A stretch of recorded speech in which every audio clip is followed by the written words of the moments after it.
O Lord of hosts, be with us, for we have none other help in times of adversity but thee. O Lord of hosts, have mercy on us. Jews and Bolshevism. While there has been a great tendency in contemporary circles to whitewash the outstanding role Jews played in early communism and its enormous crimes, references to earlier works and primary source materials belie the reality. Indeed, even in America in the 1920s may be thought of as Jewish communism's golden age. One might also reflect on the 20th century itself as the Jewish century, a time during which emancipated Jews came both to participate in as well as to dominate many aspects of social, cultural, and political life. But it was in the higher reaches of the Russian Communist Party and government that Jewish dominance was so striking. Douglas Reed, Times of London correspondent, writes, quote, "The Central Committee of the Bolshevik Party, which wielded the supreme power, contained 3 Russians and 9 Jews. The next body in importance, the Central Committee of the Executive Commission or Secret Police, comprised of 42 Jews and 19 Russians, Letts, Georgians, and others. The Council of People's Commissars consisted of 17 Jews and 5 others. The Moscow Cheka, the secret police, was formed of 23 Jews and 13 others. Among the names of the 556 high officials of the Bolshevik state officially published in 1918 and 1919 were 458 Jews and 108 others. Among the central committees of small, supposedly socialist or non-communist parties were 55 Jews and 6 others." Russian and Soviet historian Richard Pipes says, quote, "Jews undeniably played in the Bolshevik Party and the early Soviet apparatus a role disproportionate to their share of the population. The number of Jews active in communism in Russia and abroad was striking. In Hungary, for example, they furnished 95% of the leading figures in Bela Kun's dictatorship. They also were disproportionately represented among the communists in Germany and Austria during the revolutionary upheavals in the 1918 through 1923 and in the apparatus of the Communist International." In a white paper to the British Foreign Secretary Arthur Balfour, stated September 17, 1918, Sir Mansfield Findlay wrote, quote, "The question who governs Russia receives a categorical reply in the simple enumeration of the responsible officials and the irresponsible Soviet government. The data contained in this pamphlet has been carefully taken from the Bolshevist official organs. The fundamental fact is incontestable. The Soviet bureaucracy is almost entirely in the hands of Jews and Jewesses, while the number of Russians who participate in the government of the Soviets is ridiculously small.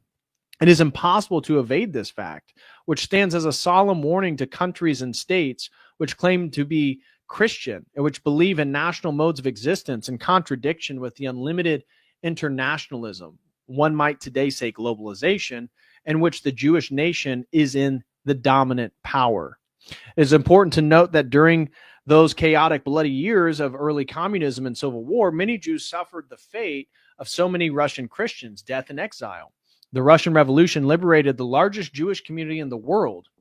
It also opened the floodgates for the greatest massacre of Jews before the Second World War. Amid the Civil War and its aftermath in 1918 through 21, once the Bolshevik rule was then consolidated, Jews entered into nearly every sphere of Russian life, while in time, much of the singular richness of Jewish cultural life in Russia was flattened, eventually obliterated. Indeed, communism, like so many revolutions, would devour its own children in time. But this in no way minimizes the central role Jews played in the crimes of early communism. And indeed, there was a serious reaction to Jewish domination of the Communist Party and security apparatus in due course. The most extreme example of which was the rise of Adolf Hitler's National Socialist Workers' Party in Germany, which leveraged politically the scepter of Jewish Bolshevism to attain supreme political power with horrifyingly destructive results for both the enemies and the constituents of the Third Reich.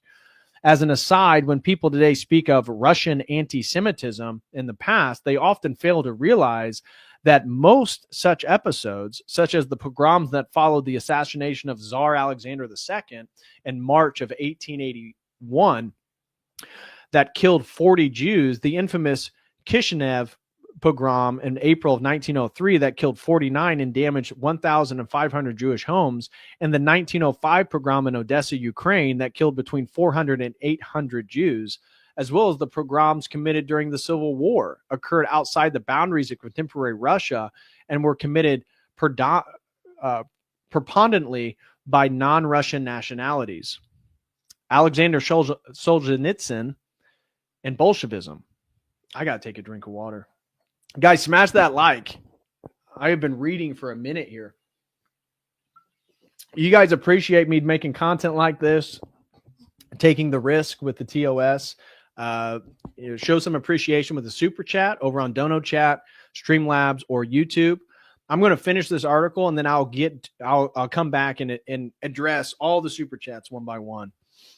All right. A significant, let me see real quick. All right. A significant omission from anti-Semitism is that of Alexander Solzhenitsyn's tremendous work on the history of Jews in Russia since the 1795 partition of Poland, and a book called 200 Years Together. Mr. Spencer is willing to make use of Solzhenitsyn's famous quote that, quote, gradually it was disclosed to me that the line separating good and evil passes not through states, not between classes, not between political parties either, but right through every human heart and through all human hearts. Yet he fails to mention even the existence of the great man's actual major contribution to the whole question of the history of Jewish life in Russia and the Soviet Union. Solzhenitsyn's scholarship strongly militates against the thrust of anti-Semitism, which is that anti-Semitism is exclusively the result of irrational hatred of the past of non-Jews, both individually and collectively, and has absolutely nothing to do with the religious or social fiction contributed by Judaic beliefs and actions themselves. As a testament to the persistent difficulty in examining Judaism and Jewish history, frankly and openly, the Nobel Prize winner Solzhenitsyn was unable to get 200 Years Together, originally printed in Russian in 2002, published in English during his lifetime. An English translation appeared online in 2018, which has been this critic's source. When Alexander Solzhenitsyn began to work on a book called 200 Years Together, he was criticized for what touching this taboo issue. His own comments to the press didn't help the matter, claiming 2/3 of the Cheka, the secret police in Ukraine, were Jewish. I will always differentiate between layers of Jews. One layer rushed headfirst to the revolution. Another, to the contrary, was trying to stand back. The Jewish subject for a long time was considered prohibited. Lest one consider Alexander Solzhenitsyn, the modern prophet and Nobel laureate, to have been guilty of anti-Semitic impulses, it is worth recalling that he was married to a Jewish wife, with whom he raised their sons as Jews. While many ordinary Jews did not participate directly in the destruction and murders of the early Bolshevik regime, a significantly disproportionate number of the Jewish intellectual class did. And as Solzhenitsyn powerfully describes in a book of nearly 800 pages and more than 300,000 footnotes, the early communist regime in Russia could never have achieved its brutal scope and zenith without the active participation of Russian and international Jewry. The Jewish population in its mass showed a suspicious, even hostile attitude towards the Bolsheviks. But when, as a result of the revolution, it had acquired complete freedom, which fostered a real expansion of Jewish activity in the political, social, and cultural spheres, a well-organized activity to boot, it did nothing to prevent the Bolshevik Jews from occupying the key positions, and these made an exceedingly cruel use of this new power fallen into their hands. From the 40s of the 20th century onwards, the communist rule broke with international Judaism. Jews and communists became embarrassed and afraid, and they preferred to stay quiet and conceal their strong participation of Jews in the communist revolution. However, the inclinations to remember and name the phenomenon were described by the Jews themselves as purely anti-Semitic intentions. In the 1970s and the 1980s, under the pressure of new revelations, the vision of the revolutionary years was adjusted. A considerable number of voices were heard publicly. Thus, the poet Nahum Khorasvan wrote, quote, "If we make the participation of the Jews in the revolution a taboo subject, we can no longer talk about the revolution at all. There was a time when the pride of this participation was even prized. The Jews took part in the revolution and in abnormally high proportions." M. Agursky wrote on his part, quote, "The participation of the Jews in the revolution and the Civil War has not been limited to a very active engagement in the state apparatus. It has been infinitely wider. Similarly, the Israeli socialists, Nikov, I don't know. At the beginning of the revolution, the Jews served as the foundation of the new regime. But there were also many Jewish writers who, up to this day, either deny the Jews' contribution to Bolshevism or even reject the idea rashly, or, this is the most frequent, consider it only reluctantly.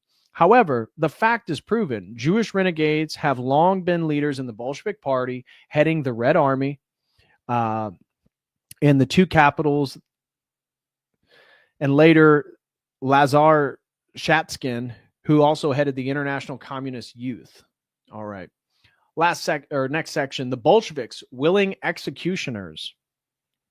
The fact that the Bolsheviks went to great lengths to fight any anti-Semitic reaction to their increasingly brutal rule, which they regarded as a grave threat, again, going so far as to make anti-Semitism actually illegal.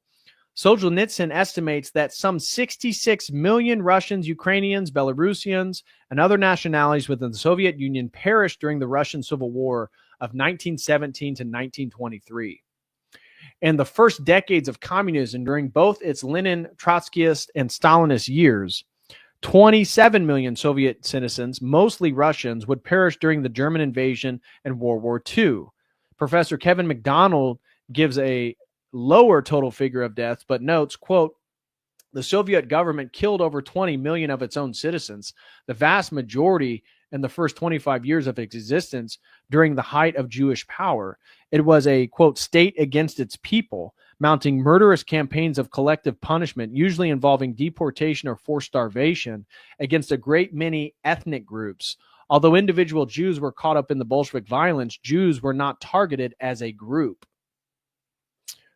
After Stalin's purges in 1937 through 38, Jewish representation in the Communist Party and its iniquitous security services declined until that time for roughly the first 20 years of its history.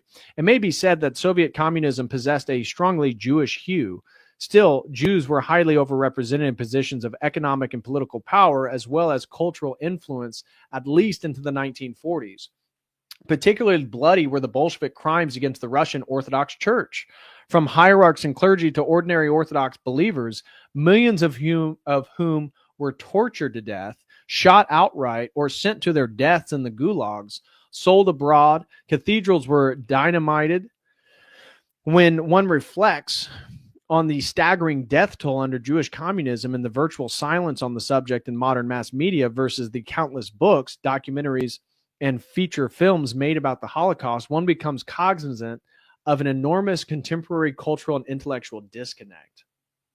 Political and cultural crimes committed by Jewish Bolsheviks against the Russian population have been widely documented, not least by the journalist Robert Wilton, Russian correspondent to the Times of London during the Bolshevik takeover and the years of the First World War leading up to it. In his book, Russia's Agony, The Last Days of the Romanovs, Wilton and his outstanding reporting have today been thrown on the ash heap of anti-Semitism, thus discarding some of the most powerful eyewitness testimony to the events that shaped the earliest communist Soviet Union. He describes Jewish involvement in the November 1917 Bolshevik takeover of the provincial government, the subsequent systematic persecution and killing of counter-revolutionaries, namely anyone suspected of monarchist sympathies or Christian faith, during the years of the Red Terror, the savage murder of the imperial family in 1918, and the early years of civil war. Quote, "Taken according to numbers of the Russian population, the Jews represented 1 in 10 among the commissars that rule Bolshevik Russia. They are 9 in 10. If anything, the proportion of Jews is still greater." Wilton goes out of his way to identify Jews involved in Bolshevism as pseudo-Jews, i.e. Jews who publicly had, for the most part, shed their religious sympathies and accepted the official atheism of the new regime, while culturally and in private retaining their Jewish self-consciousness, and would continue to be identified as Jews according to the principle of familial descent as still promulgated by the State of Israel and, again, ironically, by many anti-Semites. To borrow a phrase, one might say that many Jews in Russia and from all over the world who flocked to the nascent Bolshevik regime, who lent themselves to the gruesome machinery of early communism, composed the Bolsheviks' willing executioners. And the words of author Daniel Jonah Goldhagen, describing what he believed as the complicit attitude of the German population to the crimes of the Third Reich, and willingly participated in what are probably the greatest crimes in history committed against the Orthodox Christian population. On June 9th, 1919, Captain Montgomery Schuler of the American Expeditionary Forces to Russia telegrammed from Vladivostok on the makeup of the presiding Soviet government.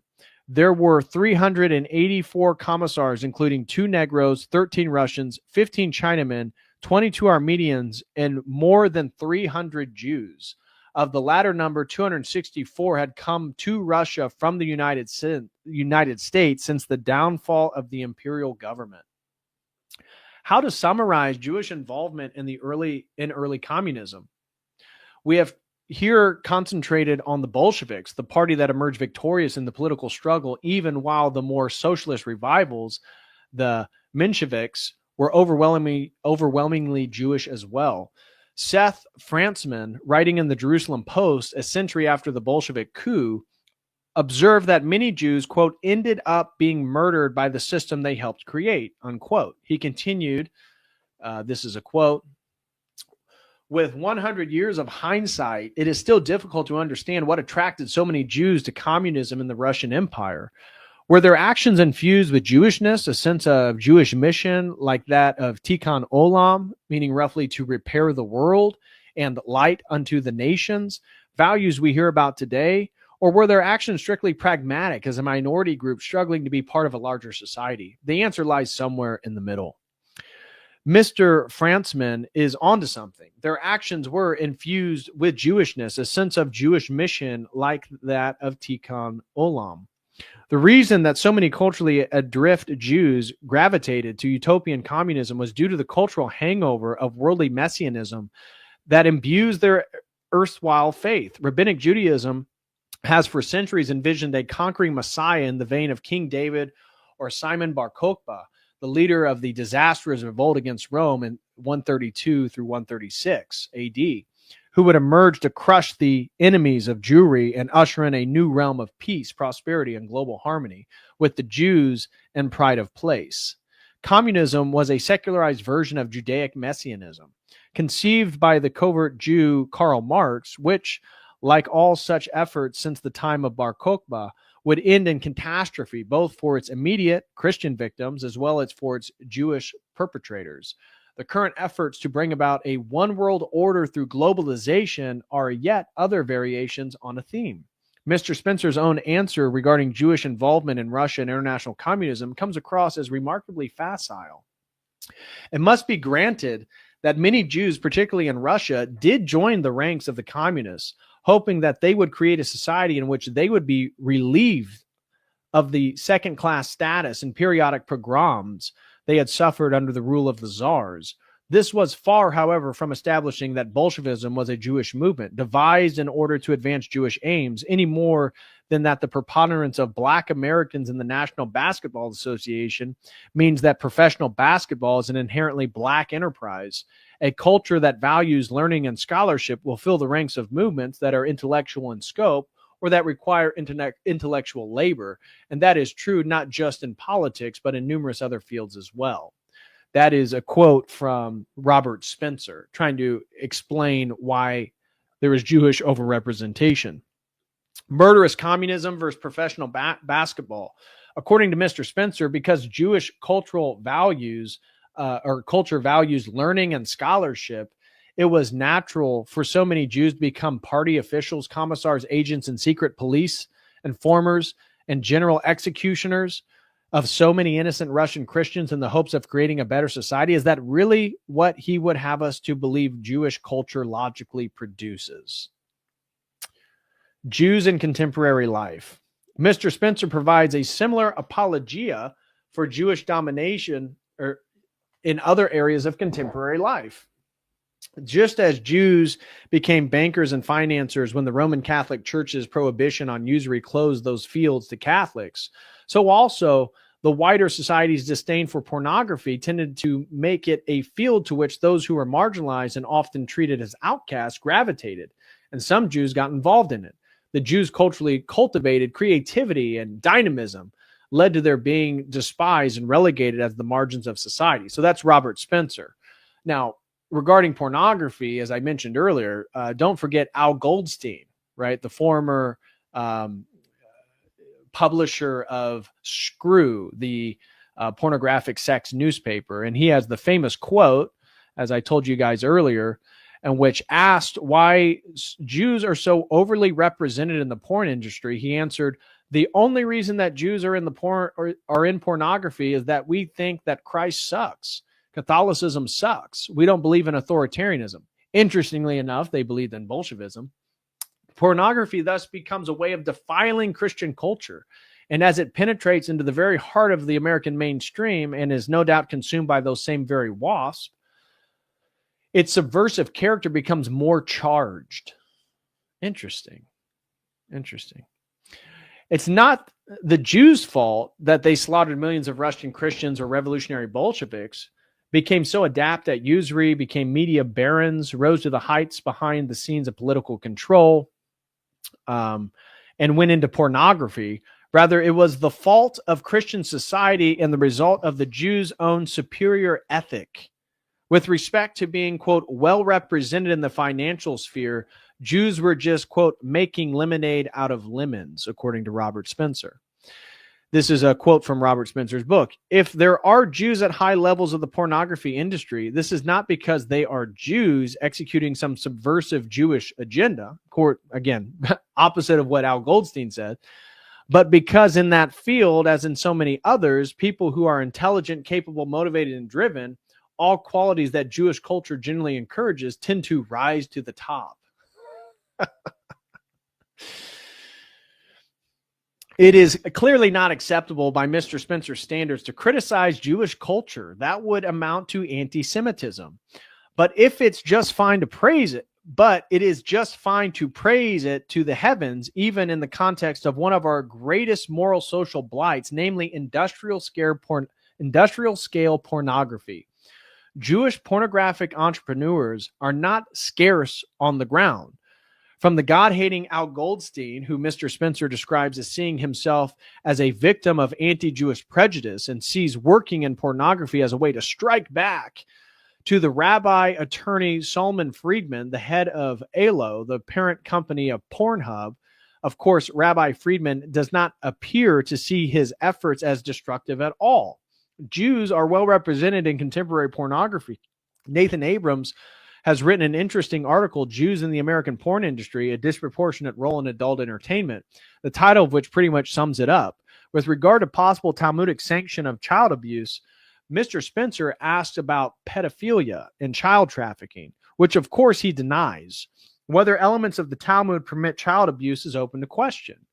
But certain contemporary problems in the Jewish state are not exactly reassuring of this source. For example, how Jewish American pedophiles hide from justice in Israel, apparently a widespread problem.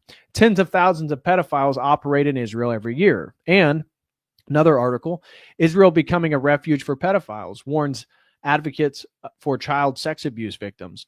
Apparently, quote, there may be a significantly higher proportion of cases in the ultra-Orthodox community. Mr. Spencer affirms the obvious when he writes, quote, there are criminals and perverts in all cultures and groups. Obvious. But he denies that there is anything peculiar to Jewish culture that manifests, quote, a worldwide Jewish imperative to subvert and destroy non-Jewish society. That, of course, would be a difficult thing to establish beyond a reasonable doubt, though we have certainly seen that Judaism's holiest book, the Babylonian Talmud, is curiously anti-Christian, that Rabbinic Judaism takes pride in the judicial murder of Christianity's holiest person, that Jews were overwhelmingly represented in murderous anti-Christian Bolshevism, the crimes of which in absolute numbers dwarf even those of the criminal German National Socialists. The Jews have, quote, a disproportionate role in the contemporary pornography industry. One is even tempted to reference the significant roles Jews played in organized crime. Jewish American mobsters reference to Jewish American mobsters and organized crime figures. Jews in Christian society. Dr. E. Michael Jones, PhD, who may be found at culturewars.com as well as among the Anti-Defamation League's greatest hits, proffers an interesting theory in his immense book, The Jewish Revolutionary Spirit and Its Impact on World History. I do have that book. It is right over there. No, I have it right here. This is the book that he's referencing. If anybody is interested.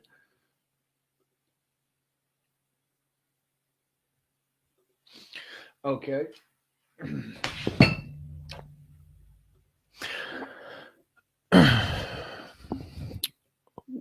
Which much more accords with the bloody historical record of Jewish communism and the culturally subversive nature of Jewish involvement in pornography and other anti-Christian undertakings. Mr. Spencer gives Dr. Jones a modest hearing in his book. For example, this is Robert Spencer writing about E. Michael Jones.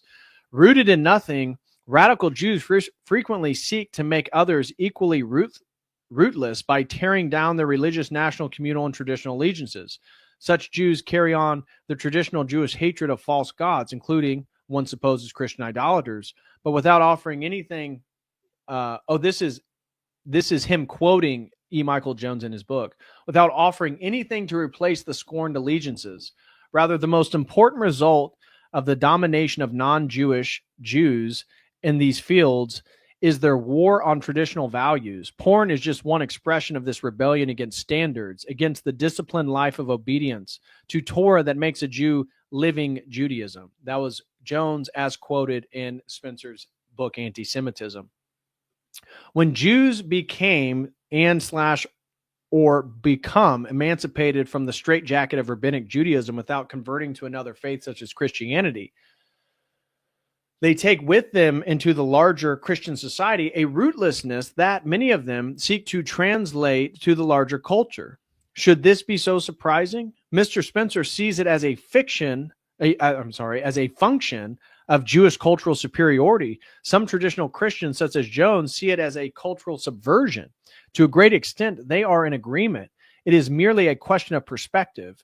If the rabbis were indeed proud of killing Jesus Christ, as Dr. Schaefer has told us, why should not their cultural errors be inclined toward destroying a culture based in his name? Such a lingering antipathy toward Christian culture may not constitute a massive, insidious Jewish plot, but a nonetheless real social and cultural antagonism for what remains in Christian society. Mr. Spencer himself remarks on the glee demonstrated by multiple contemporary rabbis who rejoice in the ongoing destruction and Islamization of Christian Europe. Jews should rejoice in the fact that Christian Europe is losing its identity as a punishment for what it did to us for hundreds of years while we were in exile. Now Europe is losing its identity in favor of another people and another religion, and there will be no remnants and survivors from the impurity of Christianity, which shed a lot of blood it won't be able to atone for. Rabbi Baruch Efrati of Ynet News on November 11th, 2012, as quoted in Robert Spencer's Anti-Semitism. The Messiah will only come when Edom, Europe, Christianity has totally fallen. So I ask you, is it good news that Muslims are invading Europe? It's excellent news. It means the coming of the Messiah. Excellent news. That's Rabbi David Toitu on YouTube. Mr. Spencer hastens to point out that the statement of a handful of individuals, however, does not make for a Jewish conspiracy, which is logically undeniable, but the cultural antipathy to what remains of Christian Europe is palpable. Mr. Spencer points to one other rabbi, David Rosen, who does not support his colleague's sentiments, proving evidently that rabbis can disagree. It is evident, however, that as Europe grows more Islamic due to immigration and higher birth rates among Muslim families, the situation for both Jews and Christians in Europe will continue to deteriorate, as Mr. Spencer has argued on various occasions. But one beneficiary is surely the Zionist movement and his notion that Jews in general should immigrate to the state of Israel.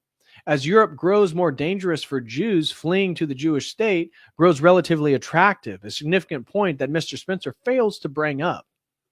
When it comes to analyzing possible Jewish motivations for anti-Christian social and political behavior, a major lacuna in Mr. Spencer's book is the absence of evolutionary psychologist Professor Kevin MacDonald, who approaches Jewish collective behavior clinically from a group evolutionary perspective, and whom we have had occasion to mention. His well-researched work, such as A People That Shall Dwell Alone, Judaism as a Group Evolutionary Strategy, Separation, Its Discontents Toward an Evolutionary Theory of Anti-Semitism, The Culture of Critique, an evolutionary analysis of Jewish involvement in the 20th century intellectual and political movements, Understanding Jewish Influence, and others, all Mr. Spencer sees fit to ignore.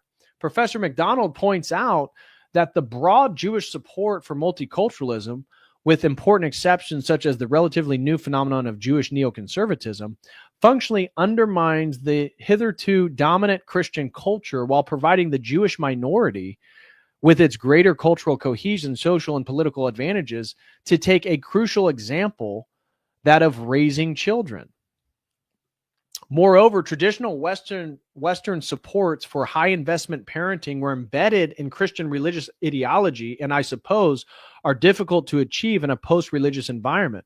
Nevertheless, as Podhoretz notes, it is in fact the case that Jewish intellectuals, Jewish organizations like the AJ Congress, and Jewish-dominated organizations such as the ACLU have ridiculed Christian religious beliefs, attempted to undermine the strength of Christianity, or have led the fight for lifting restrictions on pornography. Further, we have seen that psychoanalysis as a Jewish-dominated intellectual movement has been a central component of this war on Gentile cultural supports for high-investment parenting. Whereas Jews, because of their powerful genetically influenced propensities for intelligence and high investment parenting, have been able to thrive within this cultural milieu, other sectors of the society have not. The result has been a widening gulf between the cultural successes of Jews and Gentiles, and a disaster for the society as a whole. That is Dr. MacDonald in his book, The Culture of Critique, page 328. There is little gainsaying Professor MacDonald's broad observations. Other significant works of contemporary, this is also Dr. MacDonald, other significant works of contemporary scholarship on Judaism are similarly absent from anti-Semitism.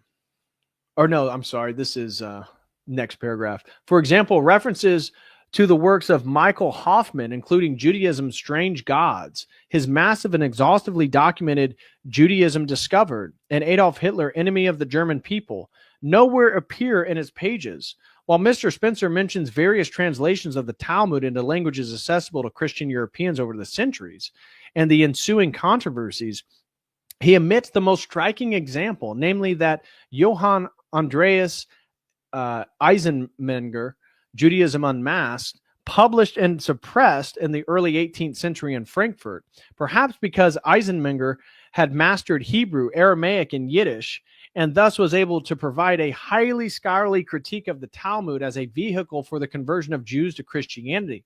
Mr. Spencer chose not to engage him. There is also no mention in anti-Semitism of the Judaic Kabbalah. See Michael Hoffman in Judaism Discovered. Anti-Semitism in Contemporary Jewish State. Turning to Zionism in the Jewish state, Mr. Spencer is especially worried about the rise of anti-Semitic sentiments since the Hamas attack on the state of Israel on October 7, 2023. Mr. Spencer takes to task, for example, quote, conservative journalist Elijah Schaffer for condemning the attack on the following day, but adding context. One, what Hamas did was evil. What Israel is doing to the Palestinians is evil. Both think each other are the terrorists. One is in an open air prison. Of course, most of the examples of anti-Semitism provided by Mr. Spencer are from Islamic activists who, as Mr. Spencer would hasten to point out, are inevitably anti-Semitic by virtue of being Muslims. He proceeds to observe, one would say accurately, that Jews in Israel occupy an outsized proportion of the world's attention, and a great deal of attention is negative. And in an apparently related vein, Christians warned me that ancient prophecies held that the Antichrist would arise from modern-day Israel. Antichrist, or conversely, the Judaic Messiah, will most likely arise from within the region of the old Roman Empire, namely the Euro-Mediterranean basin, and then move his capital to Jerusalem. Indeed, Churchill got to the heart of the matter when he opened his article, Zionism versus Bolshevism, with the words, "Some people like Jews and some people do not. But no thoughtful man can doubt that they are beyond all question the most formidable and the most remarkable race which has ever appeared in the world." In other words, Jews do and have for centuries, though especially now that there exists an explicit Jewish state, played an outsized role in world affairs, far exceeding their relatively small numbers. Churchill can see, in fact, Spencer can too, though he laments that, quote, a very great deal of that attention is negative. There are two logical possibilities for that negative attention. First, that the rest of the world labors under the disease of irrational Jew hatred, or what Spencer refers to as anti-Semitism. Or two, that Jews in the state of Israel are doing things that warrant negative attention.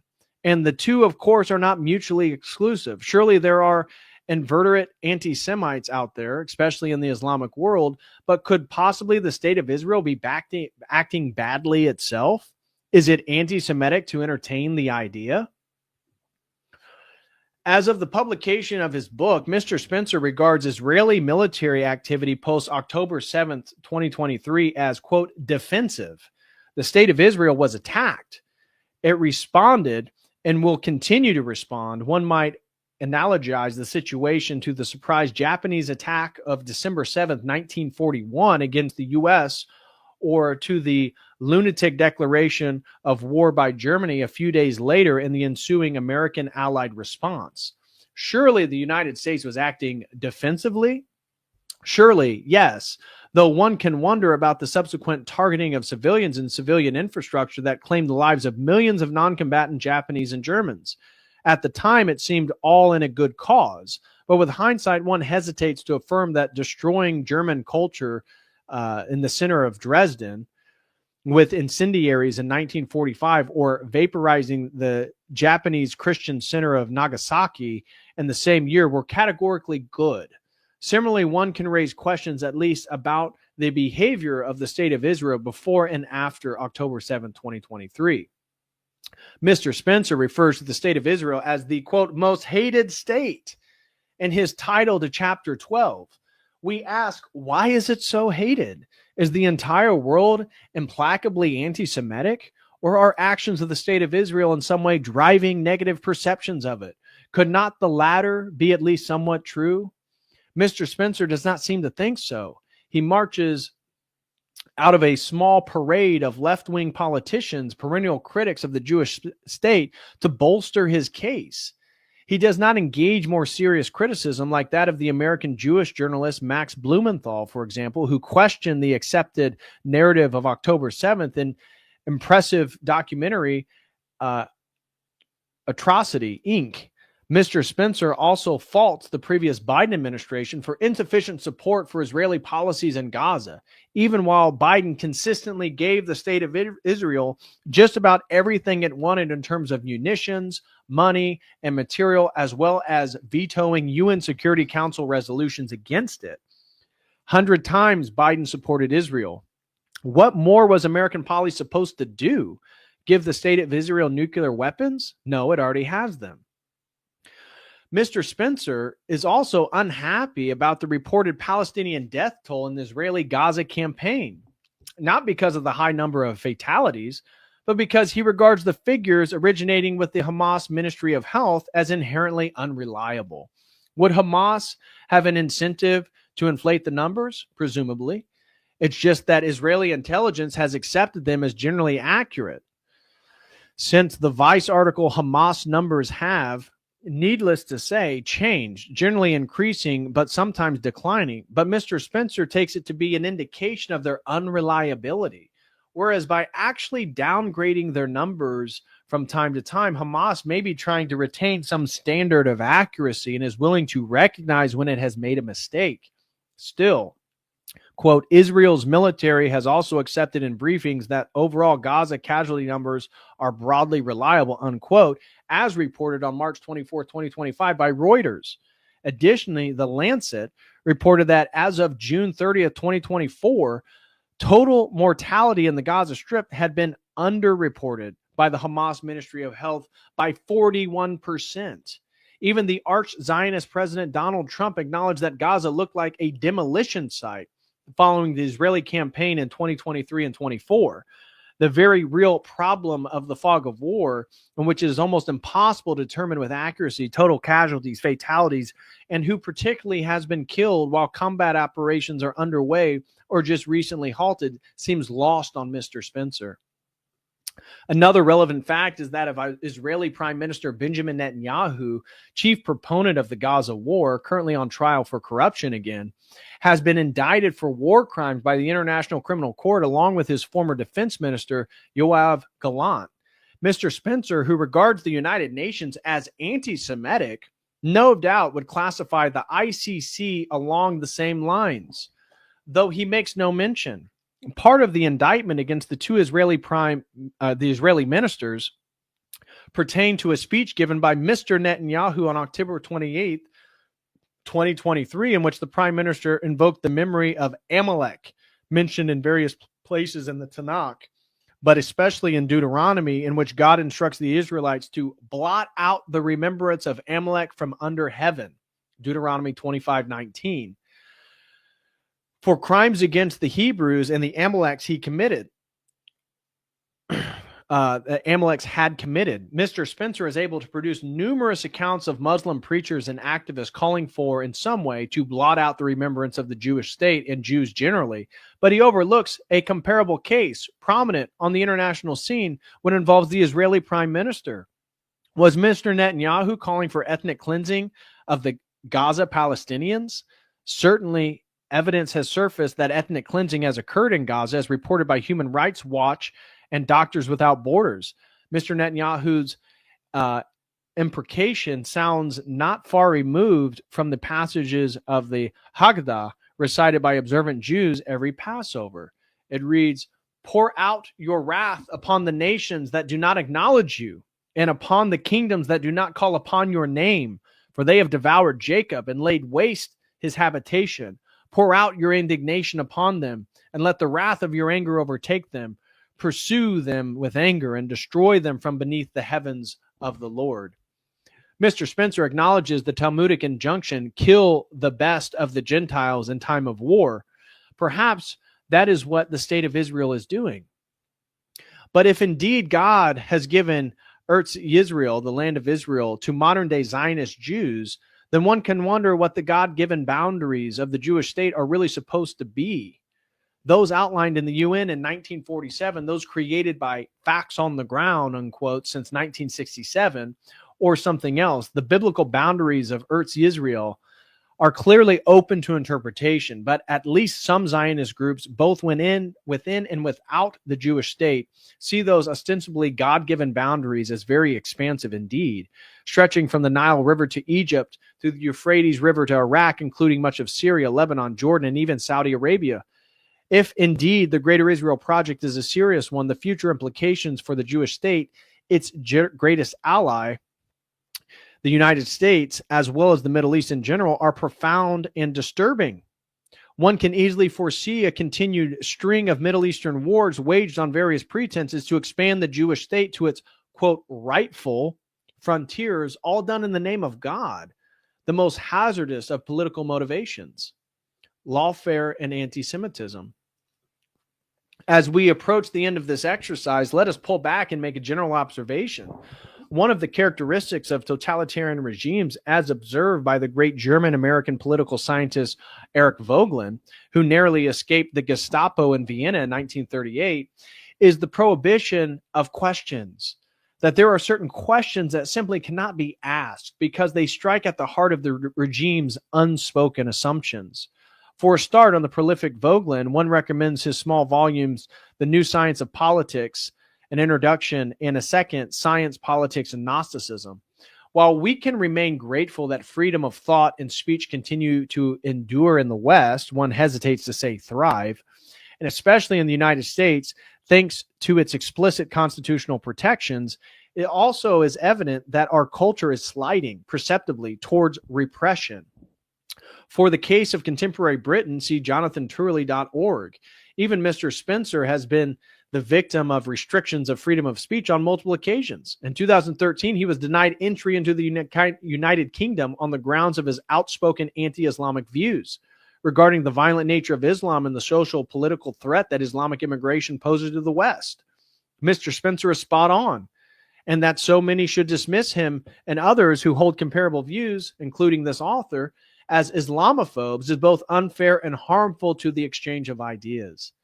Yet, as the saying goes, what is good for the goose is good for the gander.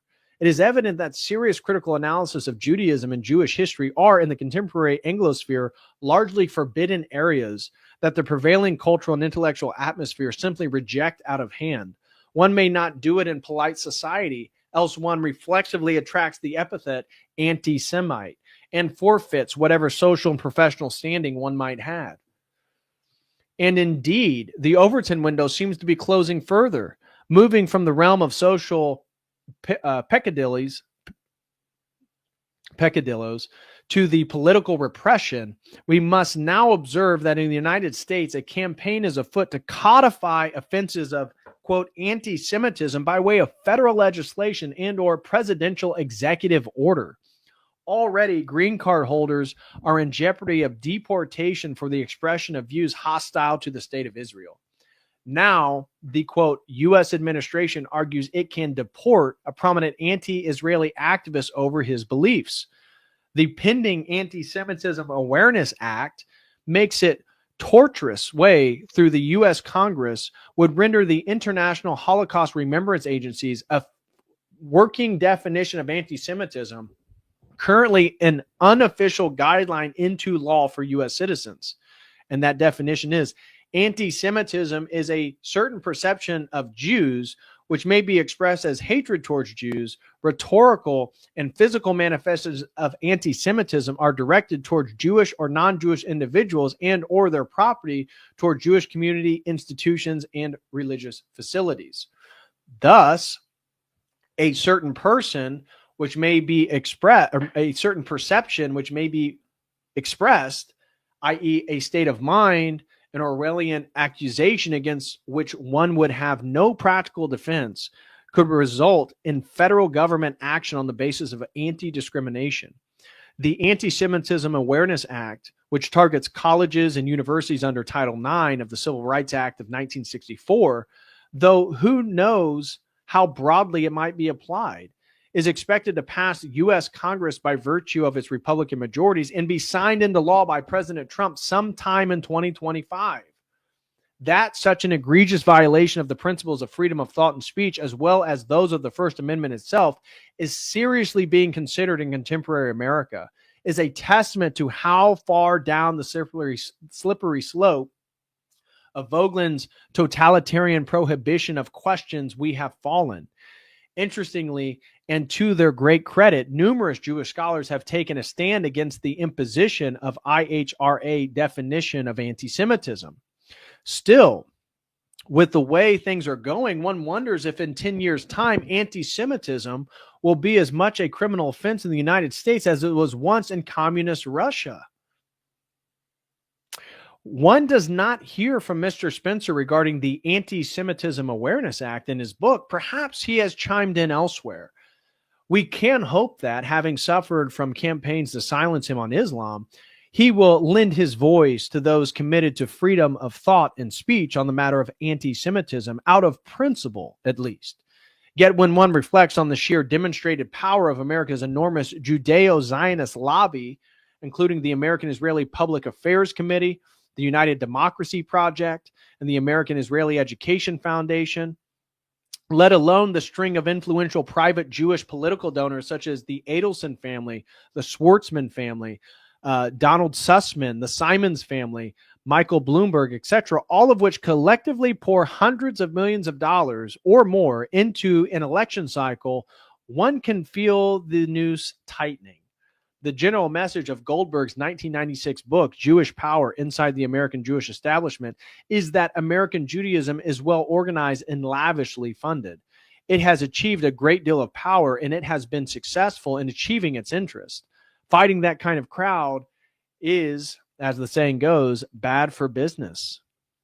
Jews contribute between 1/3 and 1/2 of all campaign money in federal elections, the donations motivated by Israel and the broader Jewish agenda. Goldberg, 1996.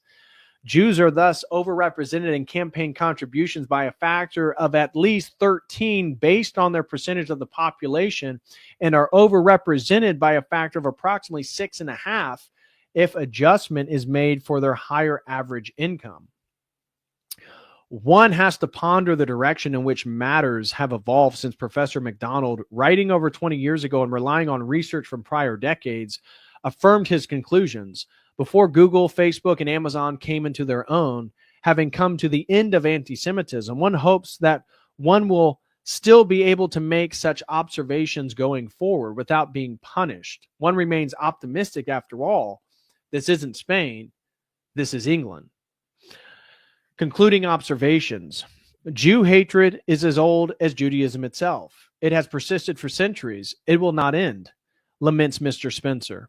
It is a social contagion, says Mr. Spencer. Apparently, even he doubts the convincing power of his book.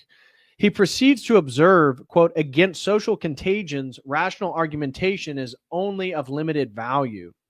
Indeed, by the end of his book, Anti-Semitism, one has the impression that Mr. Spencer has just about given up on rational argument.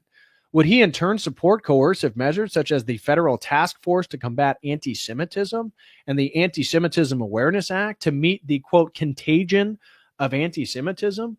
One wonders. For contemporary critics of the policies of the State of Israel and for analysis of Judaism itself, there may be precious little breathing room left in the coming years.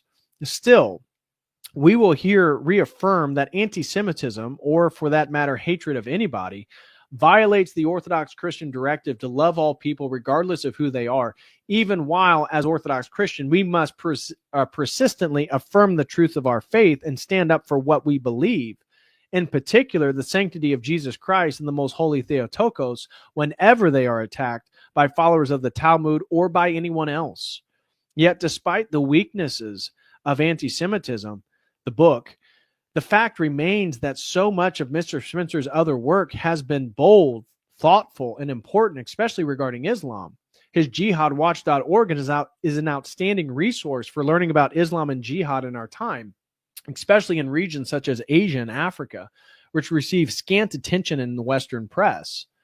But by the end of Mr. Spencer's book, we are still in the dark about why of anti-Semitism. Why has virtually every culture that has come into contact with Jews and Judaism at some point reacted with hostility? What is the overarching common denominator across cultures, times, and civilizations? What would Occam's razor tell us? Is it possible to point out that the common factor is Jews and Judaism themselves? Could that have something to do with it?